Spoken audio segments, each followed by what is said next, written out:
Good morning student. कक्षा 9th विज्ञान में आपका स्वागत है। हमने कक्षा 9th में विज्ञान में पाठ शुरू कर रखा है पदार्थ की गुणों के बारे में हम विस्तृत रूप से अध्ययन कर चुके हैं। तो आज नेक्स्ट टॉपिक है पदार्थ की अवस्थाएं।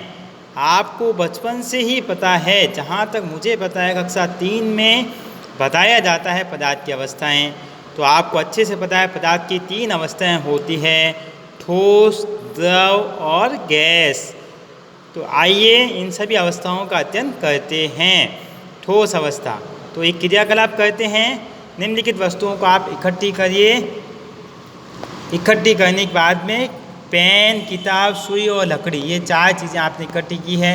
इन सभी वस्तुओं को क्या कीजिए, सबसे पहले इनका आकार बनाइए, यानी इनको लेकर इनके आसपास पेंसिल को घुमा दीजिए। इन सभी का आकार निश्चित होता है। इससे पता लगता है कि निश्चित आकार, स्पष्ट सीमाएं और स्थिर आयतन होने के कारण ये सभी वस्तुएं क्या होती है, ठोस होती है। अब नेक्स्ट एक क्रियाकलाप और करते हैं द्रव अवस्था के लिए। तो द्रव अवस्था में क्या करते हैं, लिक्विड वस्तुएं लेते हैं, जल, खाना पकाने तेल, दूध, जूस और शीतल पेय। इन सभी को क्या करते हैं, एक नपना गिलास लेते हैं या मापक सिलेंडर लेते हैं। इनमें इन वस्तुओं को 50 ml के निशान लगाकर बारी बारी सबको डालते हैं। हम देखते हैं कि इन सभी का आयतन तो समान रहता है, लेकिन इनका आकार समान नहीं रहता। यानी द्रव में आकार निश्चित नहीं होता है, ठोसों में आकार निश्चित होता है।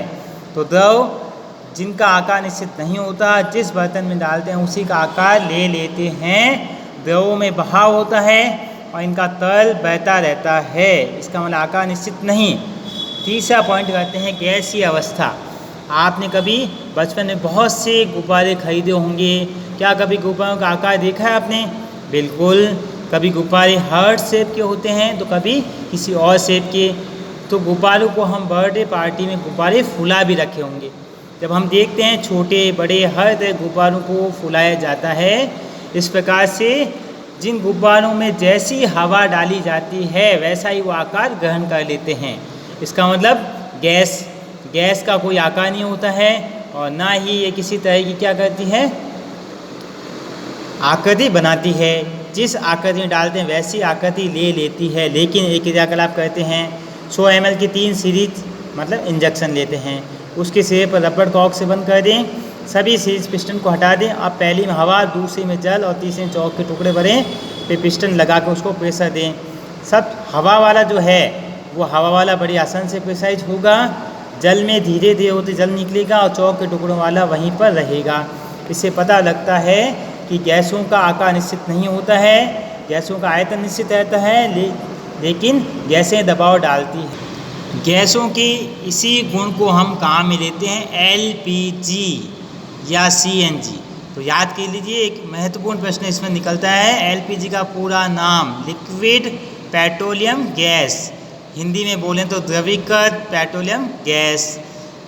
और दूसरा है CNG, कंप्रेस्ड नेचुरल गैस, यानी संपीड़ित प्राकृतिक गैस। दोनों बहुत महत्वपूर्ण गैसें हैं। LPG हमारे घरों में, अस्पताल में ऑक्सीजन सिलेंडर संपीड़ित करते हैं या घर में काम में ली जाती है भोजन पकाने के लिए, जो घर में किचन में काम आती है। CNG जो है वो आमतौर पर आजकल पर्यावरण प्रदूषण रोकने के लिए जो हरे पीले कलर की टैक्सियाँ होती है उसमें यूज लेते हैं। तो आज का टॉपिक हम फिनिश करते हैं। इसमें पदार्थ की अवस्थाएं पढ़ी।